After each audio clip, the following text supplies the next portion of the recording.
Bonsoir à tous. Nous sommes en plein milieu de la fête de Sukkot. Et donc, Moadim le Simcha Chag Sameach, que ce soit une fête joyeuse pour chacun et pour tout le peuple juif. Je voudrais tout d'abord dédier ce cours ce soir à l'élévation de l'âme d'un enfant qui nous a quittés brutalement il y a 2 jours, lundi après-midi, Shmuel Ben Menachem Mendel, un enfant d'un shliach, un collègue, qui a été tué par un accident de manière tragique. Que Dieu fasse que la famille des shluchim dans le monde ne connaisse plus aucun malheur et aucune tragédie, qu'on entende et qu'on partage que des bonnes nouvelles. Nous allons regarder ensemble ce soir ce cours qui est passionnant, intéressant, une étude enseignée par le Rabbi de Lubavitch il y a exactement 47 ans et qui coïncide exactement avec la résolution, si on peut dire, la honteuse résolution à l'UNESCO la semaine dernière, qui a été approuvée encore une fois cette semaine. Et c'est totalement en rapport avec la paracha que nous venons de lire Shabbat dernier, il y a quelques jours, la veille de Sukkot, qui était la paracha de Haazinu. Dans cette paracha, nous avons lu quelque chose de merveilleux. Un verset dans lequel, le chapitre 32, la paracha Haazinu, chapitre 32, verset 43, dans lequel la Torah nous dit que ils viendront les nations pour donner des louanges au peuple juif. Dieu va venger le sang de ses serviteurs et il se vengera de ceux qui nous ont fait du mal et il apaisera sa terre, son peuple. Grammaticalement parlant, il y a ici un problème. Parce que la Torah nous dit il apaisera sa terre, son peuple, comme si c'était exactement la même chose. Alors qu'en réalité, ce n'est pas du tout la même chose, puisque la nation peut exister dans d'autres terres, la nation du peuple juif, et une terre pas forcément est rattachée à son peuple. La Torah elle aurait dû rajouter un mot en disant que Dieu il apaisera sa terre et son peuple. 47 ans, exactement le 6 Tishri 1969, pendant la paracha de Haazinu, le Rabbi de Lubavitch est venu, nous a donné ici un enseignement et une manière de voir les choses de manière si extraordinaire qu'on pourrait croire que ça a été dit pour cette semaine.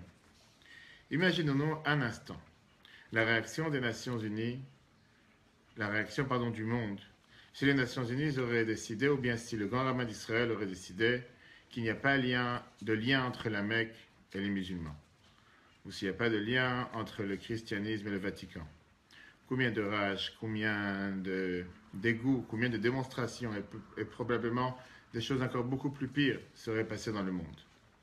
Et voilà que les Nations Unies décident, il y a à peine quelques jours, le 13 octobre, de faire une résolution qui est officiellement connue sous le nom de l'UNESCO, qui représente la branche des Nations Unies pour l'éducation, ce qui est scientifique, ce qui est culturel, et qui adopte une résolution qui est tout simplement pour dénier le lien et la connexion du peuple juif au mont du Temple et au mur occidental, connu sous aussi le mur des lamentations, ou connu tout court sous le nom du Kotel. Nous sommes des nouveaux venants qui se sont introduits dans une place sainte pour l'islam ou pour les musulmans. Et c'est vrai que c'est tellement absurde, c'est une absurdité, que 24 pays ont été pro cette résolution, seulement 6 ont voté contre, et 26 se sont abstenus, dont la France, dans cette réunion qui s'est tenue à Paris. Alors, cette résolution accuse Israël de tous les malheurs sur terre, considérée comme la force occupante qui fait que du tort. Et bien sûr, on ne fait pas une seule fois allusion en nom et en termes juifs ou hébraïques à tous ces endroits saints pour le judaïsme, en déplorant par exemple le fait qu'on attaque constamment la mosquée d'Al-Aqsa ou bien la Al-Sharif, les non-musulmans pour le mont du Temple, qui est, oui, au final, localisé sur la terre d'Israël. Et bien sûr, on décrit le fait qu'Israël n'arrête pas de causer du tort à cet endroit où réside le mur occidental, ce qu'ils appellent dans la résolution le Al-Burak Plaza, qui est bien sûr le nom musulman pour ce site, mais en aucun cas le mur occidental, le mur de lamentation ou le Kotel. Et donc, il demande dans cette résolution à Israël d'arrêter ces agressions, d'arrêter ces abus qui enflamment la tension entre les religions, et comme d'habitude, c'est Israël qui est fautif de tout. Benjamin Netanyahu, Premier ministre d'Israël, a justement tweeté jeudi dernier: quelle sera la prochaine chose? Est-ce que l'UNESCO devra dénier la connexion qu'il y a entre Batman et Robin, entre rock and roll, entre n'importe quelle autre chose sur Terre? Ça n'a absolument pas de sens et ça ne veut absolument rien dire. On va regarder ensemble ce soir, puisque nous sommes dans le début de la fête de Sukkot, une merveilleuse histoire qui s'est passée dans les temps juste avant la fin de la guerre, la Deuxième Guerre mondiale. C'était à l'époque, il y avait le rabbi de Kloisenburg, qui était connu sous le nom de Rabbi Yekutiel Yehuda Halberstam, décédé en 1994, qui lui-même a perdu sa femme et ses 11 enfants lors à Auschwitz. Il a survécu en tant que quelqu'un de solitaire tout seul. Il a réussi justement à construire et à reconstruire la vie juive dans plusieurs camps de déportés. Il s'est remarié, il a reconstruit une famille, il a créé une communauté impressionnante. C'est lui qui a créé l'hôpital Aniado en Israël, à Netanya, et beaucoup d'autres organisations juives. Une fois en 1947, il est parti visiter une yeshiva qui a été construite dans un de ces camps de déportés, pour des enfants et des jeunes qui ont survécu à la guerre. Quand il est arrivé, il a vu qu'ils étaient en train de vivre dans une situation vraiment malheureuse, catastrophique. Ils n'avaient presque pas d'endroit, presque pas d'espace pour vivre, à tel point qu'une famille de 7 personnes vivait dans une seule chambre, et les conditions étaient vraiment terribles. Et là, il a rassemblé les dizaines, centaines de personnes qui étaient dans ce camp. Il leur a dit: j'ai quelque chose, un message à vous dire. Et justement, la lecture que nous avons lue les 2 premiers jours de Sukkot dans la Torah, dans la paracha de Emor, dans laquelle la Torah nous dit comment et qu'est-ce que nous devons faire pendant la fête de Sukkot. La Torah, elle dit la phrase suivante: vous serez assis dans des Sukkot, dans des cabanes, pendant 7 jours. Tout citoyen d'Israël sera assis dans une soukha, dans des cabanes. Traduction littérale. Pourquoi? La Torah, elle vient nous dire: afin que vos générations vont savoir que dans des cabanes, je vous ai installé, le peuple juif. En sortant d'Égypte, je suis Dieu ton Dieu. Alors, qu'est-ce que ça veut dire? Est-ce que vraiment ça veut dire que le peuple juif était assis dans des cabanes quand on est sorti d'Égypte? On n'a jamais entendu parler que le peuple juif a vécu dans des cabanes. Et c'est un débat, comme surtout d'ailleurs dans la religion, entre 2 grands sages du temps de la Mishnah, Rabbi Eliezer et Rabbi Akiva. Ils ont vécu à l'époque du IIe siècle, donc il y a environ 1800 ans. Et c'était des décennies juste après la destruction du temple. Je vous lis le texte que la Gemara, Soukha, la page 11, vient nous dire la chose suivante. Dans des soukottes, dans des cabanes, j'ai installé le peuple juif. Rabbi Eliezer vient et nous dit: ce n'étaient pas des vraies cabanes. C'était des colonnes de gloire, des colonnes de nuages, des colonnes de fumée, des colonnes de feu qui étaient là pour envelopper le peuple juif, pour le protéger dans le désert, pour être comme un GPS, pour faire en sorte qu'il puisse avancer dans le désert, le guider, puisque dans le désert, pas forcément on savait quelle direction prendre. Rabbi Akiva, il s'oppose à Rabbi Eliezer et dit: non, je ne suis pas d'accord. Ce n'était pas juste des colonnes de gloire, bien sûr que ça existait. Mais quand la Torah, elle parle de cabanes, elle nous parle littéralement de vraies cabanes. Pour Rabbi Eliezer et Rabbi Akiva, c'est un débat de fond. Ce n'est pas juste un débat sur le mot, est-ce que c'était une vraie cabane ou pas une vraie cabane. Si on va d'après l'idée de Rabbi Eliezer, on peut comprendre pourquoi on fait une soukha. Aujourd'hui, quand on est en exil et qu'on est assis dans la soukha pendant 7 jours, parce que c'est pour nous rappeler de ce miracle.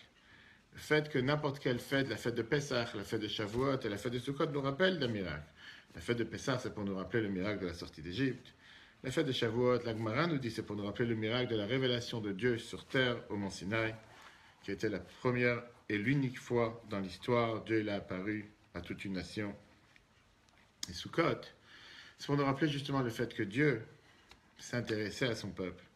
Dieu a sauvé son peuple. Dieu il a enveloppé son peuple. Dieu il a protégé son peuple de la même manière, comme si on aurait dit une maman protège son peuple. Une maman protège son enfant dans une couverture, du froid, des tempêtes, etc., etc.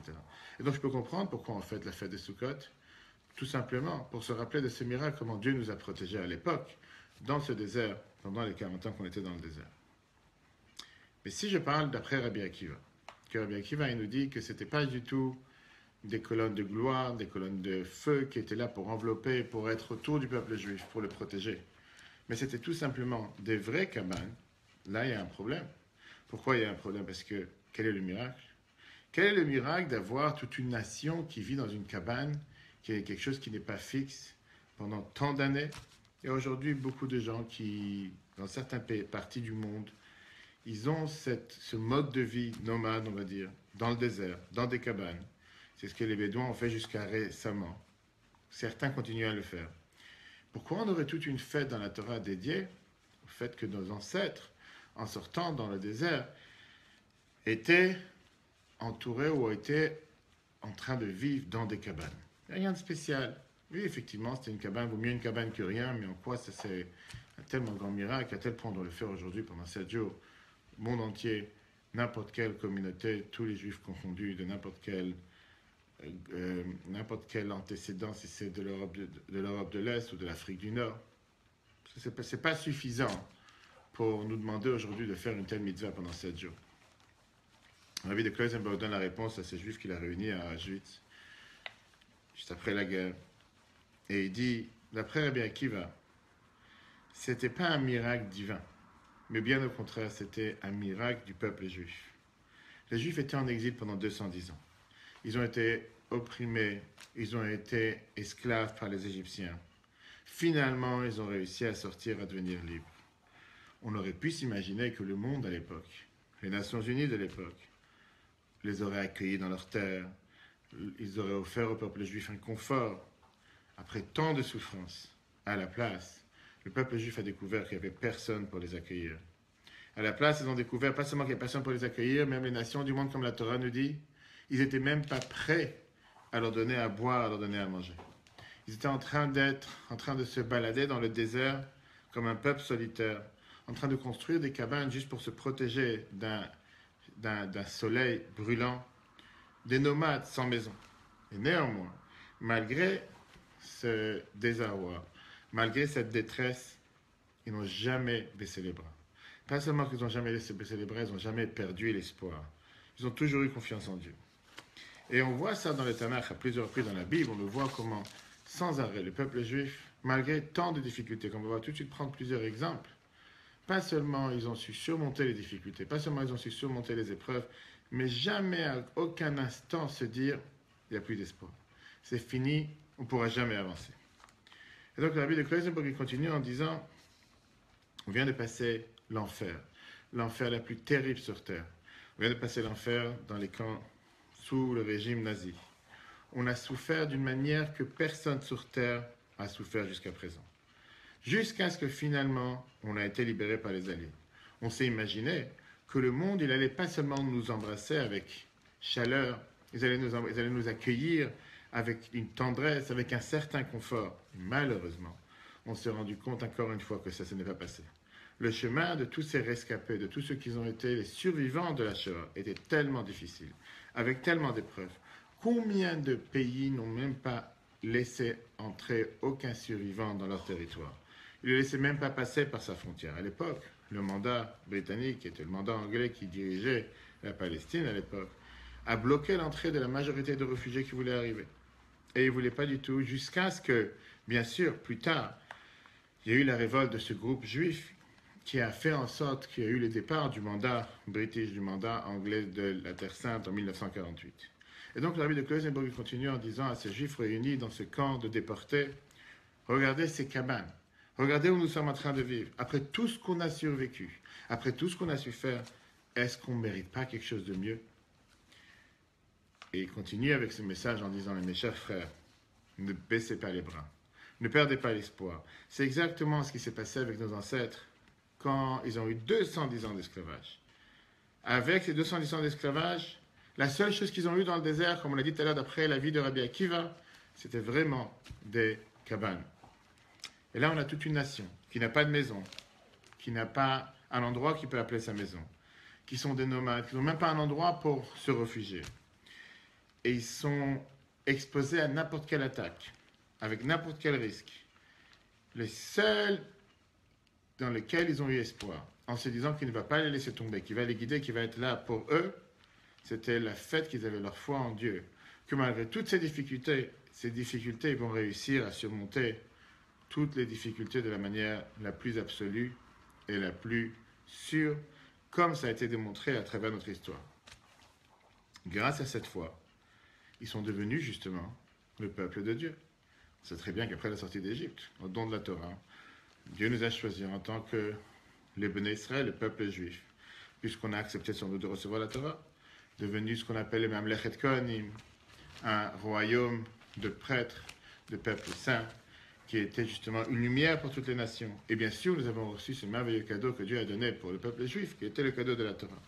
Et donc, il termine en leur disant à ces dizaines, centaines de juifs réunis dans ce camp de déportés, ne pensez pas un instant qu'on doit se sentir mal du fait que les Européens, à l'époque, nous ont rejetés et nous ont fermé la porte. On est exactement comme nos pères qui, dans le désert à l'époque, ont fait célébrer la fête de Sukkot.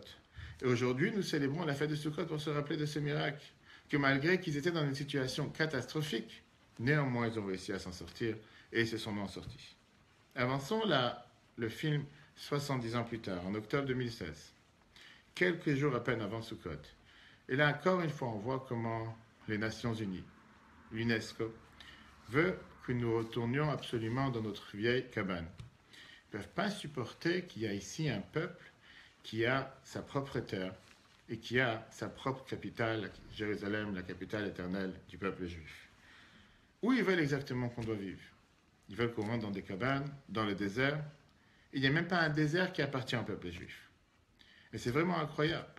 193 nations font partie des Nations Unies.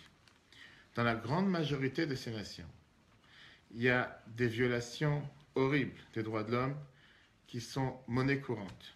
Quand on pense à la Syrie, quand on pense à l'Iran, quand on pense à l'Afghanistan, quand on pense à l'Arabie Saoudite, quand on pense au Soudan, le Congo, 400 000 morts en Syrie en quelques années. Mais parmi les 193 États membres, le seul État sur la planète Terre que sa légitimité même d'avoir un droit d'exister est questionnée chaque jour, ça, c'est la terre d'Israël. Pourquoi? Parce que nous avons seulement une seule terre. Et ça, c'est déjà un trop. Même cette terre, on n'a pas le droit d'avoir. Alors, où ils veulent exactement qu'on puisse vivre? Où ils veulent qu'on vive et où ils veulent qu'on atterrisse sur terre? Là était la réponse que Rabbi Akiva a donnée dans la Gemara sur le miracle de Sukkot. Le monde veut que nous soyons toujours enfermés dans des cabanes. Mais nous, on ne va pas arrêter de célébrer avec notre foi en Dieu, avec le destin de notre peuple, avec notre peuple et avec sa terre.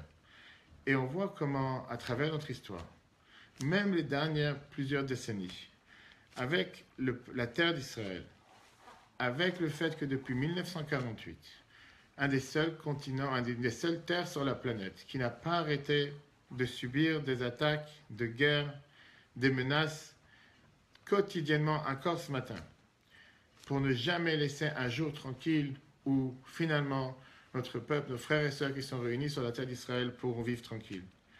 On n'a jamais cédé à la peur.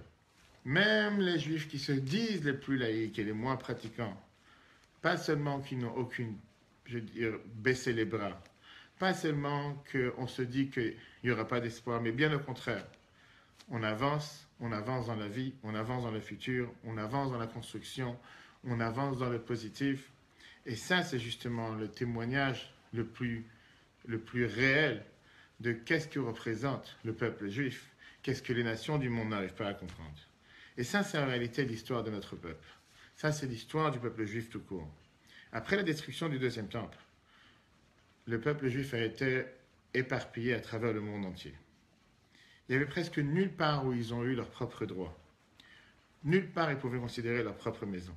Peu importe où ils sont partis, ils devaient avoir des souffrances, dépendant du régime qui régnait à l'époque dans l'endroit où ils se trouvaient. On ne leur a pas donné plus que des... Littéralement, ou bien de manière figurative, c'était une chose qui, à n'importe quel moment, ils savaient qu'ils pouvaient être renvoyés de leur terre.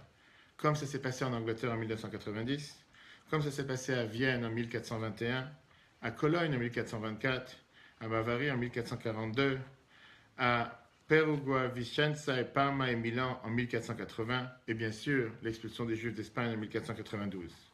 Ces expulsions, ça a donné justement cette montée du mythe christianiste de ce juif vagabond qui va d'endroit à endroit et qui n'a pas vraiment où aller. Mais même dans les moments les plus noirs de notre histoire, on n'a jamais baissé les bras et on n'a jamais abandonné notre foi. Parce qu'on savait toujours qu'on pourra toujours remonter, toujours rebondir et toujours avancer en avant. Ça, c'est ce que Rabbi Akiva nous enseigne par rapport à la fête de Sukkot. C'est quoi cette fête qu'on est en train de célébrer aujourd'hui? Qu'est-ce que ça veut dire que nos parents, nos ancêtres étaient assis dans des Sukkot, dans des cabanes? Oui, depuis 20 décennies. Depuis 20 siècles. Depuis 2000 ans d'histoire. Depuis la destruction du temple. Chaque maison qu'on avait, chaque maison qu'on a eue, ça a toujours été une maison momentanée dans laquelle on pensait qu'on était dans des cabanes. Et ça même, c'est le miracle de l'histoire du peuple juif. Le miracle du peuple juif que malgré qu'il vivait dans des cabanes, a continué à chanter, a continué à danser, a continué à aimer, et a continué à croire en Dieu. C'est la raison pour laquelle la Torah considère la fête de Shavuot Zman Simchatenu, le temps de notre joie. Qu'est-ce que ça veut dire le temps de notre joie? C'est très bien que toutes les fêtes sont appelées Moadim, les Simcha, on dit ça dans la prière, c'est des fêtes pour être joyeuses. Mais il n'y a pas un devoir d'être joyeux dans la Torah quand on parle de la fête de Pessah. Quand on parle de la fête de Shavuot, on a une fois le devoir d'être joyeux. Quand on parle de la fête de Sukkot, à 3 reprises, la Torah nous donne le devoir d'être joyeux. Effectivement, aujourd'hui, nous avons plus de 6 millions de nos frères et sœurs qui vivent dans notre terre éternelle. Et très rapidement, avec la venue de Mashiach, le peuple juif tout entier sera réuni en Israël, à Yerushalayim. Mais regardons ici ensemble. Qu'est-ce que le Rabbi de Lubavitch nous a enseigné, justement, sur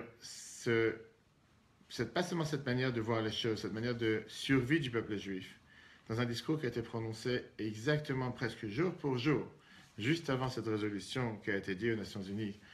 On parle ici d'un discours qu'il a prononcé en 1969. Et avant ça, un peu d'histoire. Il y a quelques années en arrière, un journaliste qui s'appelait David Nassenov, en mai 2010, il interviewait une des plus fameuses à l'époque journaliste américaine, une membre du corps des journalistes de la Maison-Blanche, 91 ans, Helen Thomas. Elle était en train de sortir de la Maison-Blanche.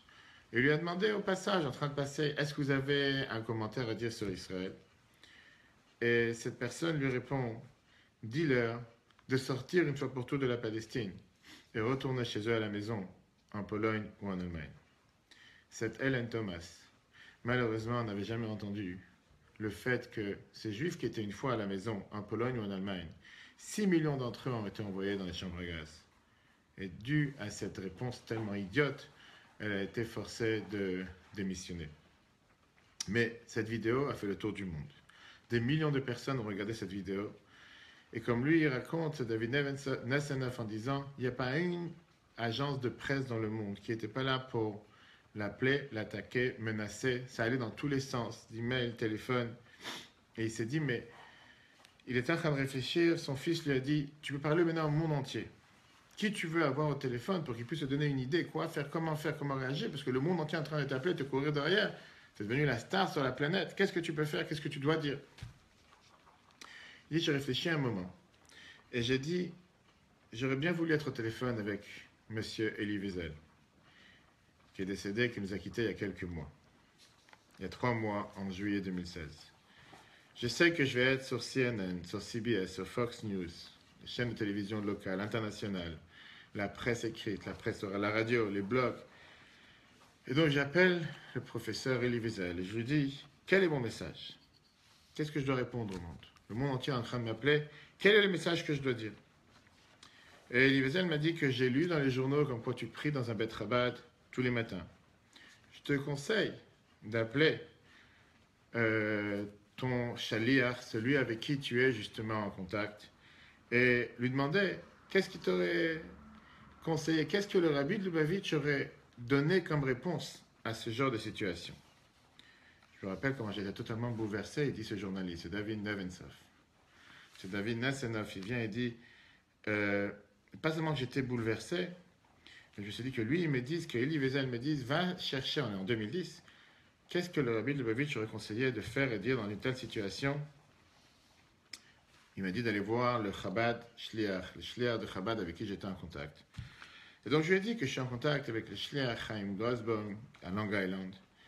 Il m'a dit, alors va voir avec lui, va lui demander il connaît très bien les écrits et l'étude du rabbi de Lubavitch, qu'est-ce qu'il a enseigné dans des situations similaires, qu'est-ce qu'il peut te conseiller.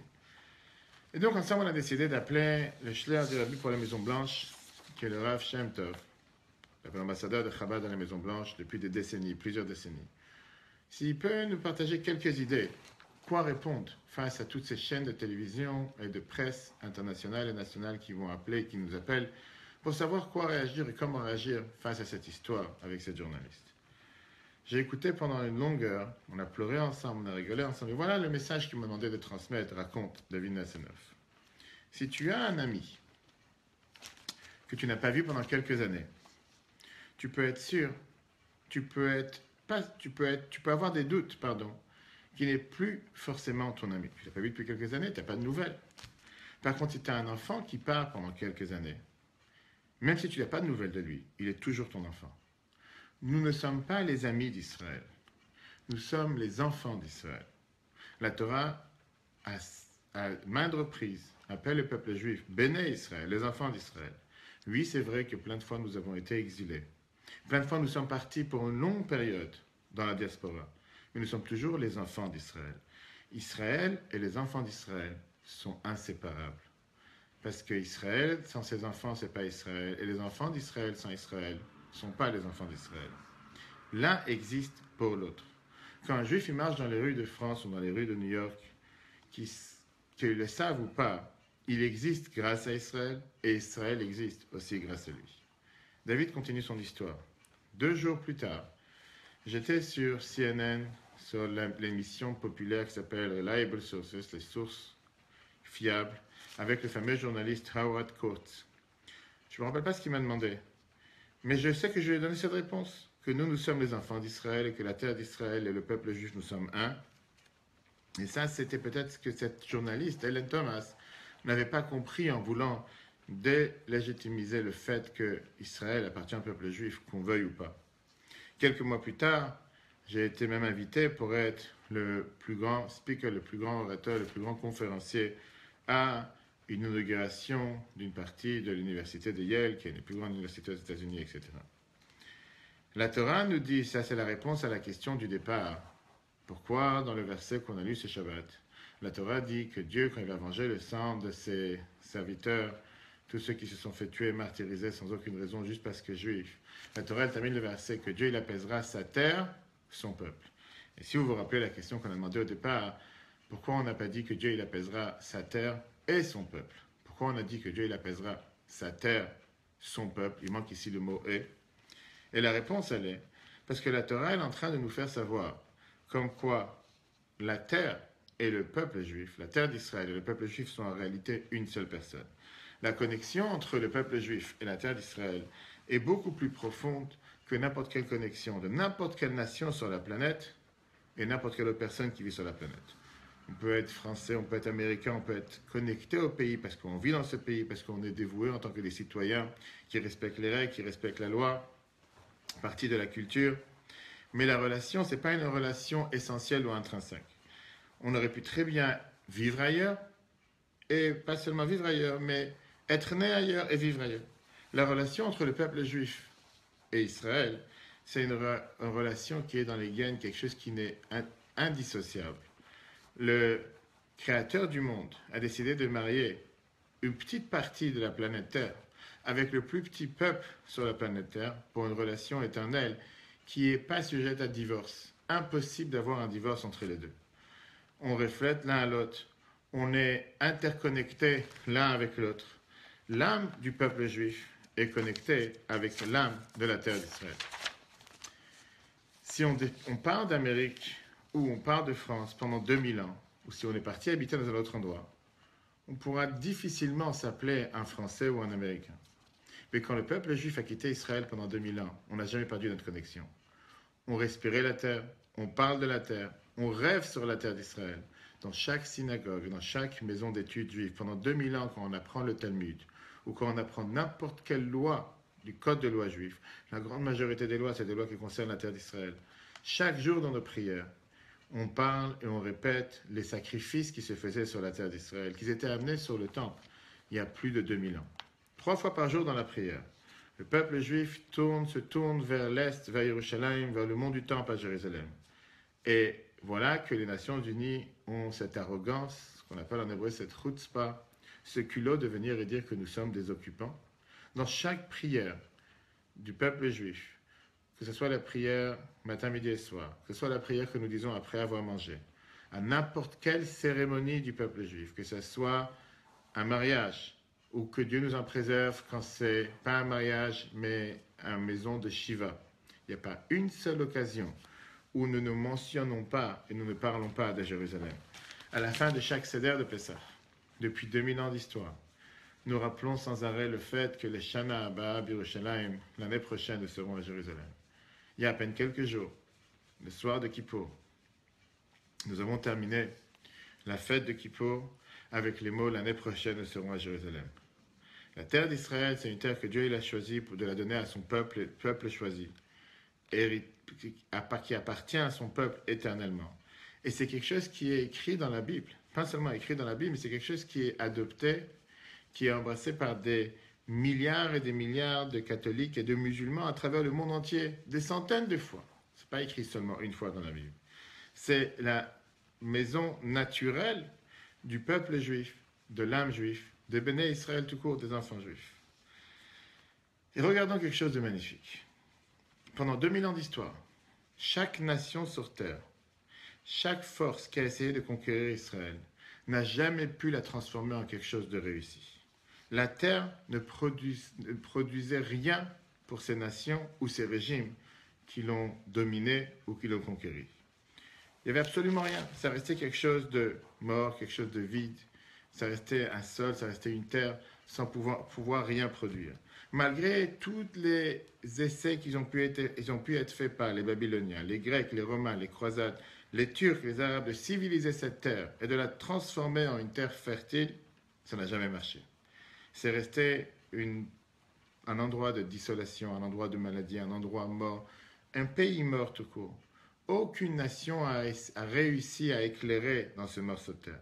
Aucun talent de tous ces pays et de toutes ces nations ont réussi à briller dans la terre d'Israël.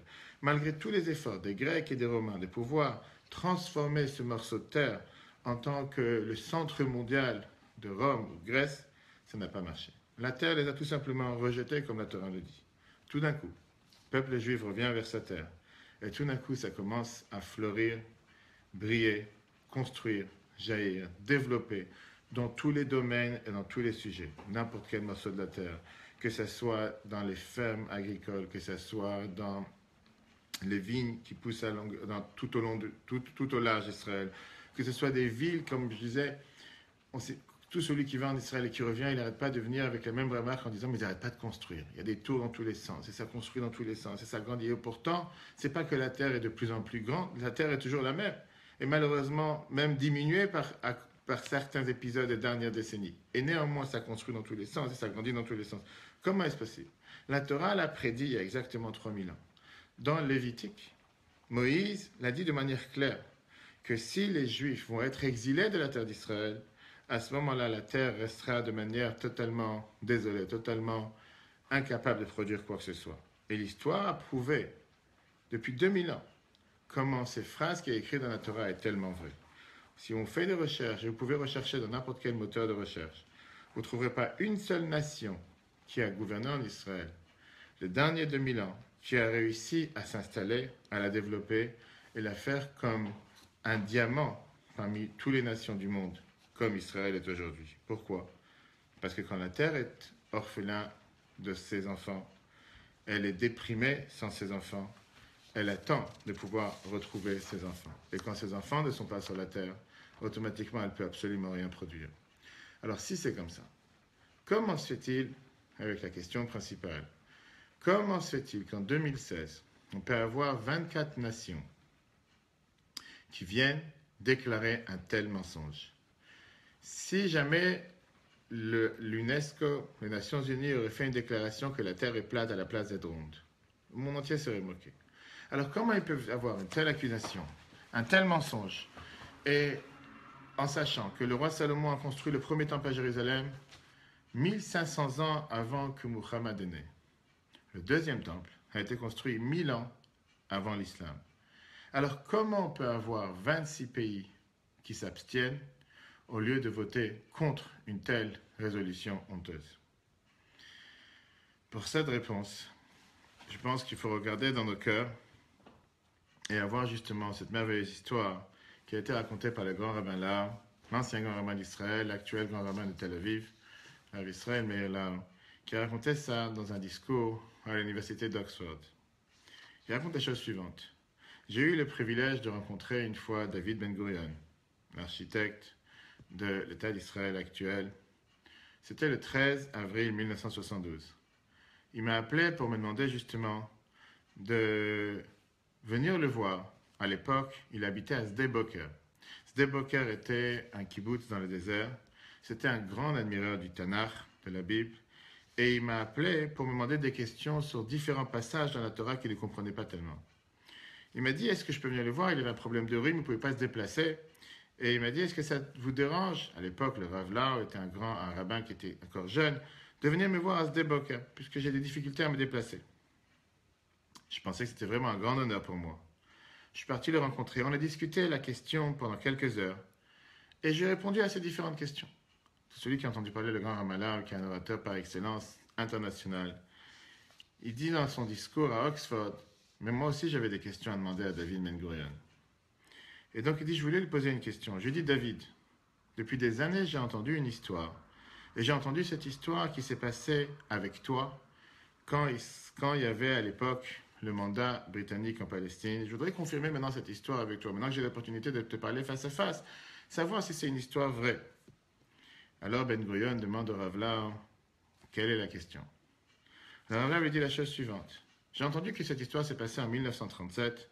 À l'époque, il y avait la commission Peel, qui était celle qui dirigeait sur le mandat britannique en Palestine, comme Israël était connu à l'époque, et qui voulait décider de prendre en main ce conflit arabe-juif.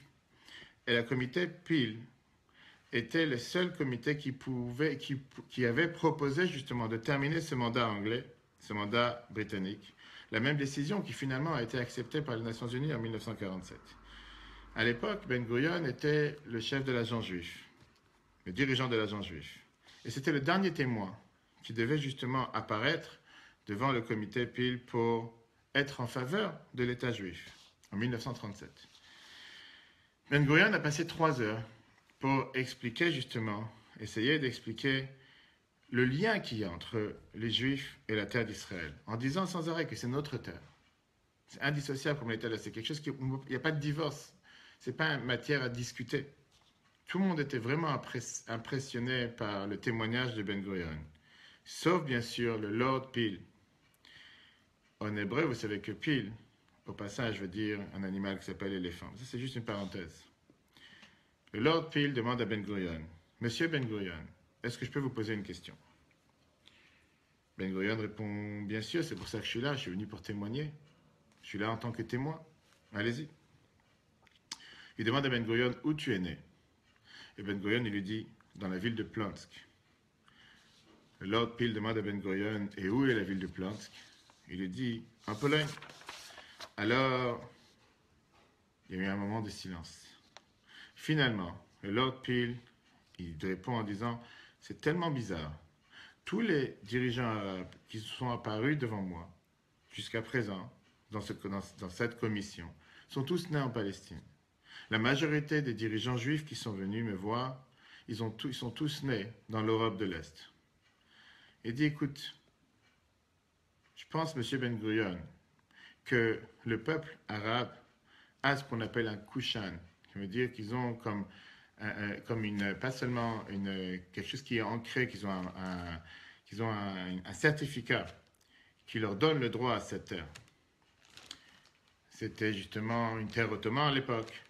Et il leur demande la question, et donc il demande la question à M. Ben Gurion, est-ce que vous avez le même certificat, la même garantie, le même marque ancrée, ce même couchin qui peut dire que cette Palestine vous appartient? À ce moment-là, donc, encore une fois, on est dans l'histoire que le Rav Lau, le grand rabbin Lau, raconte à Ben Gurion et il veut vérifier si l'histoire est vraie, donc il lui raconte tous ces détails. Ben Gurion, en 1937, qui était, comme on était là, un grand admirateur du Tanakh, et d'ailleurs, il avait le Tanakh, la Bible, dans ses mains, parce que c'était avec laquelle il avait juré, justement, pour venir et témoigner devant la commission Pile. Il lève le Tanakh devant l'Assemblée et il dit, ça c'est votre Kushan, ça c'est cette garantie, ça c'est ce certificat, ça c'est le document que tu me demandes. C'est le livre le plus saint et le plus respecté sur la planète Terre. Et je crois que même vous, les Anglais, vous le respectez avec un énorme respect. Ce livre est la preuve même que la terre d'Israël nous appartient. En 1973, le Rav Lau raconte, j'ai demandé à Ben Gurion dans sa maison dans le désert, à Sde Boker, est-ce que cette histoire est vraie?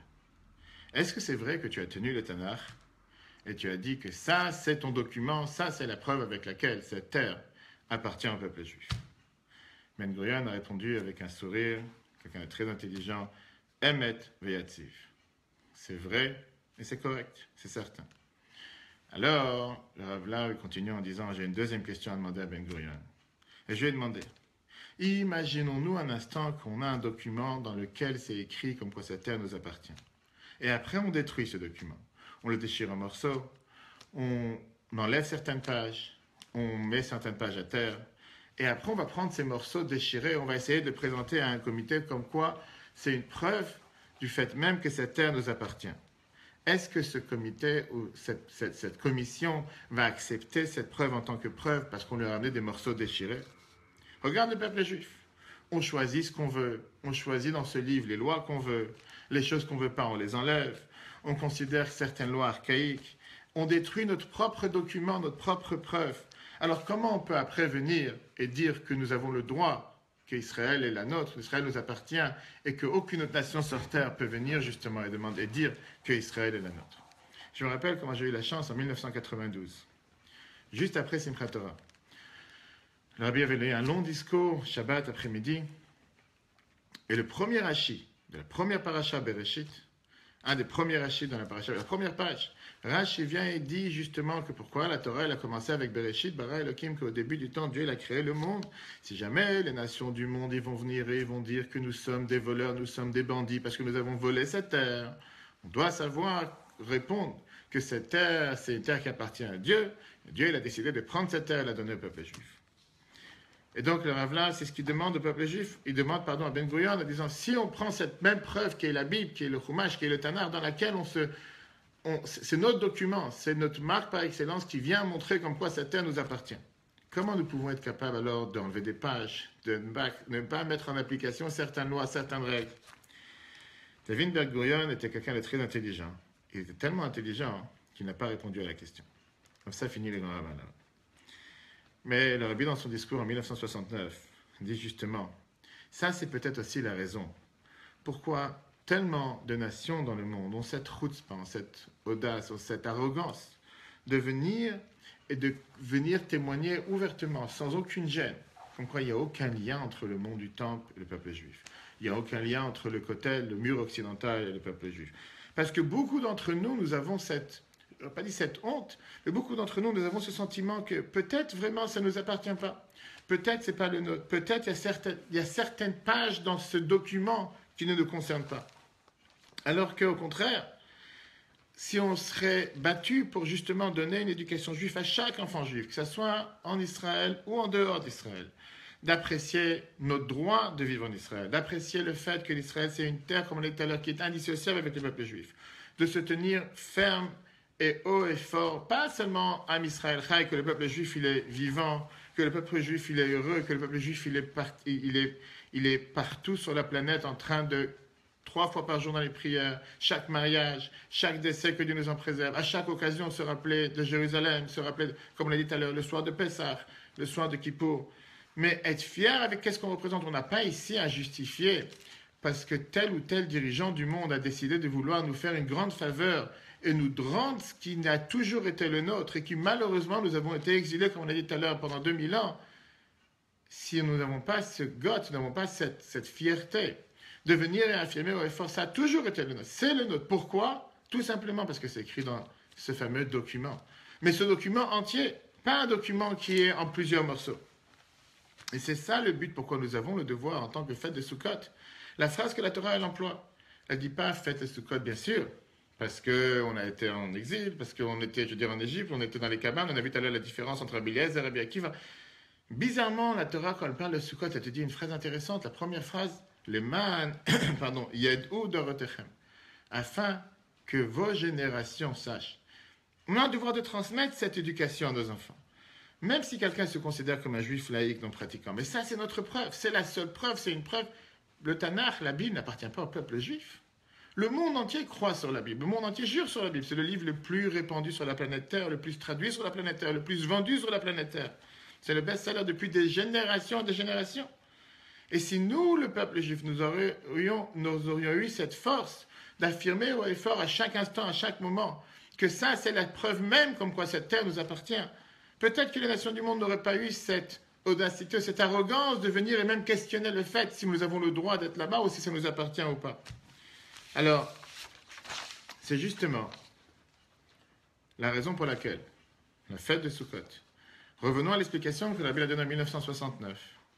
Rabbi Eliezer et Rabbi Akiva, un il dit c'était des gloires, c'était des colonnes de fumée, des colonnes de feu. Et l'autre qui vient et qui nous dit, Rabbi Akiva, pardon, qui vient et qui dit non, ce n'était pas des colonnes. Bien sûr qu'il y avait ce nuage qui était là pour envelopper le peuple juif, pour les protéger des serpents, des scorpions, de tous les ennemis, des différentes attaques qu'il y avait dans le désert. Mais c'était surtout des vraies cabanes. Oui, malgré que nous étions dans le désert. Malgré que nous étions dans le désert, après 210 ans d'esclavage, après 210 ans de difficultés, et malgré qu'aucun pays, la majorité ne voulait pas nous laisser rentrer à tel point que la Torah nous raconte, même un verre d'eau ne voulait pas nous donner. Même un morceau de pain ne voulait pas nous donner. Nous étions dans des cabanes protégées par la bénédiction divine, la protection divine. Comme nous voyons de nos jours la terre d'Israël, malgré tous ceux qui veulent tout faire pour causer du tort, pour causer du mal à nos frères et sœurs, particulièrement en Israël, comme on est allé à Corse ce matin, on a cette protection de Dieu du début de l'année jusqu'à la fin de l'année qui est là et qui nous protège. Que Dieu fasse que ce message de Sukkot soit un message qui ne reste pas seulement pour Sukkot et que d'abord nous prenons ce message, nous internalisons ce message pour nous-mêmes, le transmettre à nos enfants, transmettre à notre entourage, le transmettre à toutes les personnes que nous côtoyons, juifs ou non juifs. C'est le message divin, c'est le message qui est écrit dans la Bible, il faut juste l'ouvrir et le lire. Ce n'est pas quelque chose que nous avons inventé. Comme on l'a dit tout à l'heure, le roi Salomon a construit le temple 1500 ans avant même que le prophète Mohammed a existé.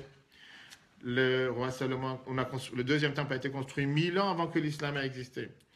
Alors oui, résolution par résolution, nous venons de commencer une nouvelle année. Que Dieu fasse que cette nouvelle année amène la bénédiction sur tous les peuples juifs, la protection sur tous les peuples juifs. Qu'on puisse réaliser et regarder avec nos propres yeux comment les nations du monde, comme on a lu dans la paracha Shabbat, le premier verset qu'on a lu, Arninu Goïmamu, que les nations du monde vont venir et vont donner des louanges au peuple juif, pas avec des résolutions inverses, mais bien au contraire, comme le rabbin nous l'a promis dans ce discours en 1969, que Dieu fasse que ça se passe de nos jours, et qu'encore, comme l'Agmara nous dit, que la fête de Sukkot était la fête la plus joyeuse dans le temple, dansait toute la nuit, avec ces torches de feu qui brûlaient et qui éclairaient toute la ville de Jérusalem. On parle ici, il y a plus de 2000 ans d'histoire. Et que les femmes, dans les cours des maisons, ils étaient capables de pouvoir trier les graines de blé à tel point il y avait ce feu qui éclairait dans la cour du temple avec les danses et les chansons toute la nuit. Que Dieu fasse que ce ne soit pas quelque chose que nous étudions, mais que nous voyons de nos yeux encore cette année, que dans cette fête de Sukkot, nous soyons tous réunis à Jérusalem avec Mashiach, tout le peuple juif ensemble, jusqu'alors qu'on n'entende que des bonnes nouvelles de tous nos frères et sœurs partout où ils se trouvent. Chag Sameach, Moadim le Simcha, et si Dieu veut, à la semaine prochaine. En attendant, n'oublions pas, dimanche soir, c'est Shmini Atzeret, et lundi soir, Simchat Torah. En Israël, on danse avec la kafod de Simchat Torah dimanche soir. Dans le monde entier, on a l'habitude de danser lundi soir. Chez Chabad et beaucoup de communautés, on danse dimanche soir et lundi soir. Et une des raisons justement pourquoi on danse dimanche soir, c'est pour ne pas se dissocier de nos frères et sœurs en Israël qui font Simchat Torah dimanche soir.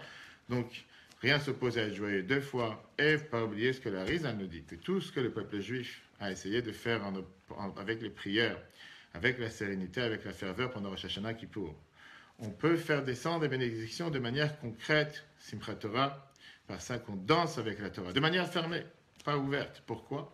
Comme la fête de Sukkot, cette union du peuple juif, sans différence, pratiquant, non pratiquant, celui qui apprend, celui qui n'a pas appris, celui qui sait lire, celui qui ne sait pas lire. La Torah, les rouleaux de la Torah sont fermés, et avec ces rouleaux de la Torah fermés, nous dansons 48 heures de danse, et on fait descendre des tonneaux de bénédictions pour concrétiser tout ce qui nous a été accordé au début de l'année.